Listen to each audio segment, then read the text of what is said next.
Berikut adalah uraian mendalam mengenai makna hakikat ma'rifatullah dalam QS Al-An'am ayat 99, ditinjau melalui pendekatan tasawuf, tadabur kalbu, dan tazkiyatun nafs. Landasan ayat artinya, dan dialah yang menurunkan air hujan dari langit. Lalu kami tumbuhkan dengan air itu segala macam tumbuh-tumbuhan. Perhatikanlah buahnya di waktu pohonnya berbuah, dan perhatikan pulalah kematangannya. Sesungguhnya, pada yang demikian itu, ada tanda-tanda kekuasaan Allah bagi orang-orang yang beriman. QS Al-An'am 99, 1. Dimensi tasawuf, simbolik air hidayah dan taman hati. Dalam kacamata sufi, ayat ini adalah metafora sempurna tentang proses turunnya ilmu laduni, ilmu ketuhanan ke dalam hati manusia. Air dari langit secara hakikat, air melambangkan wahyu atau nur hidayah. Sebagaimana air menghidupkan tanah mati, nur Allah menghidupkan hati yang mati karena kelalaian. Ma'rifatullah, mengenal Allah, dimulai dengan menerima tetesan rahmat-Nya. Air itu satu sumbernya dari Allah, tetapi ketika masuk ke dalam hati manusia, ia menumbuhkan tanaman yang berbeda-beda. Di hati si A, air itu menumbuhkan pohon zuhud. Di hati si B, ia menumbuhkan pohon mahabbah cinta. Di hati si C, ia menumbuhkan pohon khauf takut. Kesatuan dalam keragaman. Tasawuf mengajarkan kita melihat bahwa meski amalan dan makom para wali berbeda-beda, seperti anggur, zaitun, dan delima, sumber air kehidupannya tetap satu.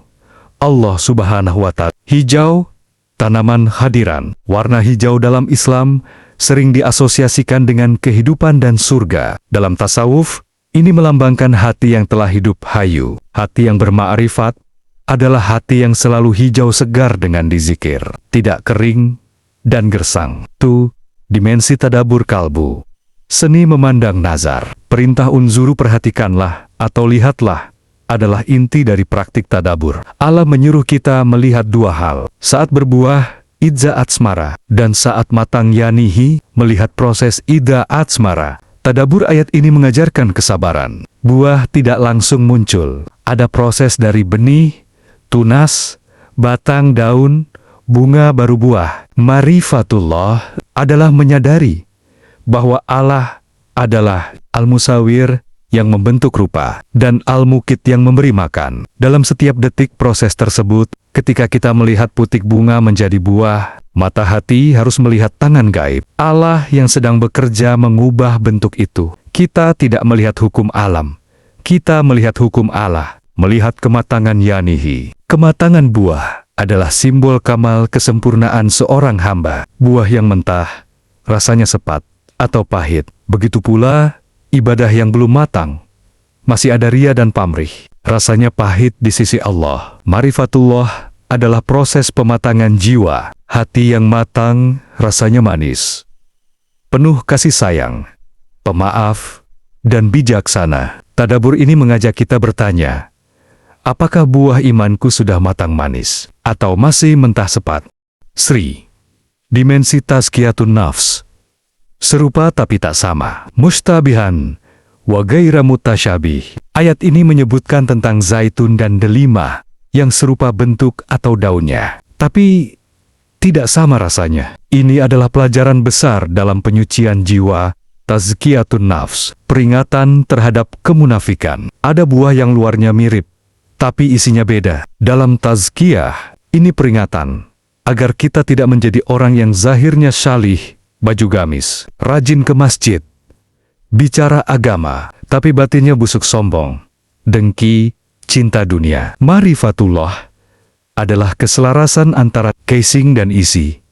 Jangan sampai kita seperti pohon yang rimbun daunnya tapi buahnya masam. Keunikan potensi diri, di sisi lain, ini mengajarkan kita untuk tidak iri. Anggur tidak perlu iri pada zaitun. Delima tidak perlu iri pada kurma. Setiap jiwa diciptakan dengan potensi unik syakilah. Ada yang jalannya lewat sedekah, ada yang lewat puasa, ada yang lewat ilmu. Tazkiyatun nafs mengajarkan kita untuk sibuk mematangkan buah kita sendiri daripada sibuk mengomentari pohon orang lain. Kenali diri, kenali Allah, dan berbuahlah sesuai takdirmu. Kesimpulan integratif siklus kehidupan ruhani berdasarkan Q.S. Allen M. ayat 99. Hakikat Marifatullah adalah sebuah siklus ekosistem ruhani. Menerima input, membuka hati selebar-lebarnya untuk menerima curahan air wahyu dari langit ilahi. Tanpa air ini, jiwa mati. Menumbuhkan proses, mengizinkan cahaya itu menumbuhkan amal-amal salih yang beragam di dalam diri, mematangkan output, melakukan mujahadah kesungguhan, agar amal itu tidak sekadar gugur kewajiban mentah, tapi benar-benar tulus dan berdampak manis bagi sesama matang. Menyaksikan visi, menggunakan mata hati basirah, untuk melihat bahwa di balik lezatnya buah iman itu, ada Allah, Sang Penumbuh azari. Kita hanya tanah.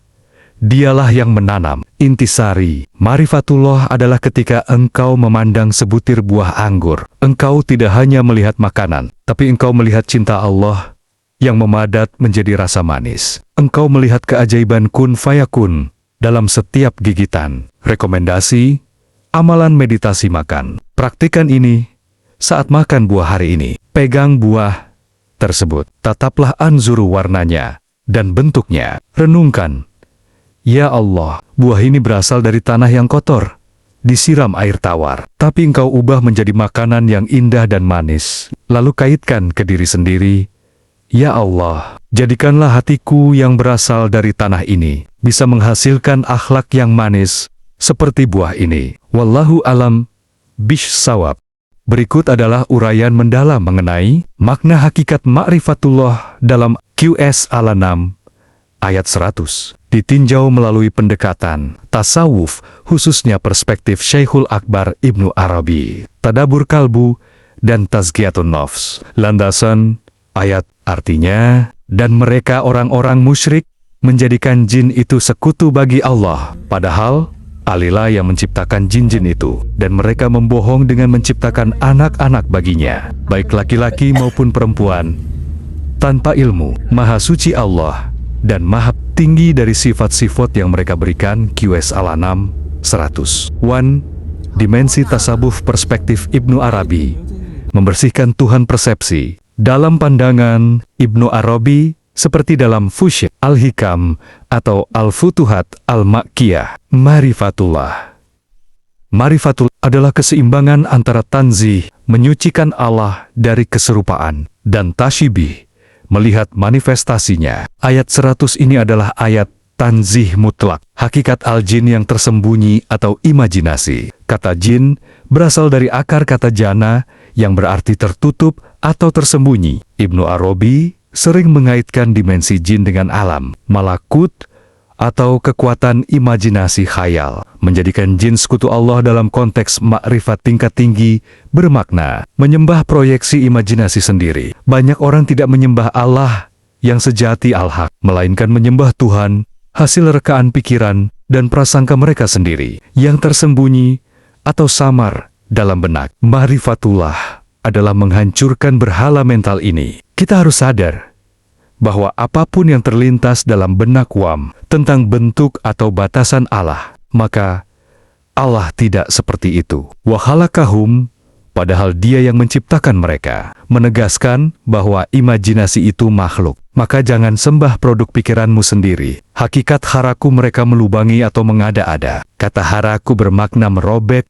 atau membuat lubang kebohongan. Menganggap Allah punya anak atau keturunan adalah bentuk pembatasan zat. Bagi Ibnu Arabi, Allah itu mutlak. Memberi atribut hubungan biologis anak atau sekutu berarti menyeret yang mutlak ke dalam alam keterbatasan mukayat. Ma'rifat sejati adalah mengakui ketidakmampuan akal untuk membungkus Allah dalam satu definisi hubungan manusiawi. Dimensi tazkiyatun nafs, memutus asbab yang gaib dalam penyucian jiwa. Ayat ini menghantam kecenderungan nafsu manusia untuk bergantung pada kekuatan-kekuatan, semar subtle forces, syirik khafi, ketergantungan pada selain Allah. Ayat ini menegur orang yang menjadikan jin sebagai sekutu dalam konteks modern dan tazkiyah, ini adalah teguran bagi mereka yang merasa sakti karena bantuan khodam, jimat, atau energi-energi gaib. Ini juga teguran bagi mereka yang lebih takut pada kekuatan gelap santet, sihir, daripada takut kepada Allah. Tazkiyah. Tazkiyah, jiwa tidak akan suci selama ia masih merasa ada kekuatan lain jin atau makhluk halus yang bisa memberi manfaat atau mudarat secara mandiri. Ma'rifatullah adalah keyakinan total bahwa jin hanyalah makhluk lemah yang diciptakan wakhola, tidak punya kuasa di hadapan kudrat Allah. Pembersihan dari zon prasangka buruk. Kalimat bigairi ilm, tanpa ilmu, menunjukkan bahwa kerusakan akidah bermula dari spekulasi nafsu yang tidak didasari ilmu. Laduni atau wahyu. Nafsu suka mengarang cerita. Tazkiyatun nafs menuntut kita untuk diam dari membicarakan zat Allah dengan logika liar. Adab seorang hamba adalah berhenti di mana wahyu berhenti. Sri. Dimensi tadabur kalbu. Puncak tanzih penyucian. Bagian akhir ayat Subhanahu wa ta'ala amma yasifun. Maha suci Allah dan maha tinggi dari apa yang mereka sifatkan, adalah kor dari tadabur hati. Getaran, subhanallah. Kata subhana maha suci, mengandung makna, menjauhkan dari segala kekurangan. Tadabur ayat ini mengajak hati untuk masuk ke zona hairah kebingungan yang mempesona. Saat hati menyadari Allah tidak punya anak, tidak punya sekutu, tidak bisa dibayangkan, dan tidak bisa diserupakan. Hati akan terbakar segala persepsinya, hingga yang tersisa hanya kekaguman murni. Inilah makna ucapan Abu Bakar As-Siddiq yang sering dikutip para sufi. Al-Ajuzu Andarkil Idraki. Idrak, ketidakmampuan untuk menjangkau pemahaman tentang zatnya. Itulah pemahaman yang sejati. Melepaskan atribut makhluk. Ma'rifatullah lewat ayat ini adalah proses deantropomorfisme, melepaskan sifat kemanusiaan dari Tuhan. Jika manusia butuh anak untuk meneruskan nama, Allah Maha Kekal Baka. Jika manusia butuh sekutu jin untuk menjadi kuat, Allah Maha Kuasa Qadir. Hati yang bermakrifat lari dari segala sifat makhluk menuju kesucian sifat Khalik. Kesimpulan integratif, menembus hijab imajinasi. Berdasarkan QS Al-An'am ayat 100, dengan nafas tasawuf Ibnu Arabi, hakikat ma'rifatullah adalah menghancurkan ilusi, menyadari bahwa segala bentuk sekutu baik, berhala fisik, jin, maupun imajinasi mental tentang Tuhan adalah ciptaan makhluk. Transendensi mutlak, mengagungkan Allah Subhanahu. Di atas segalanya, Dia laisa kamitslihi syai'un. Kemurnian, tauhid, membersihkan hati dari rasa takut atau harap kepada kekuatan gaib jin, karena menyadari hanya Allah, penguasa tunggal, alam nyata, dan alam gaib. Intisari, ma'rifatullah pada ayat ini adalah ketidaktahuan yang suci. Engkau tahu bahwa engkau tidak bisa mendeskripsikannya sepenuhnya, dan dalam ketidakbisaan itu, engkau bersujud dengan pengagungan tertinggi, Subhanahu wa ta'ala. Amalan, dizikir tanzih, dizikir tasbih, menafikan segala bayangan. Subhanallah, Maha Suci Allah dari bayanganku. Subhanallah, Maha Suci Allah dari prasangkaku. Subhanallah, Maha Suci Allah dari segala sifat makhluk. Biarkan hati kosong, biar cahaya yang mengisinya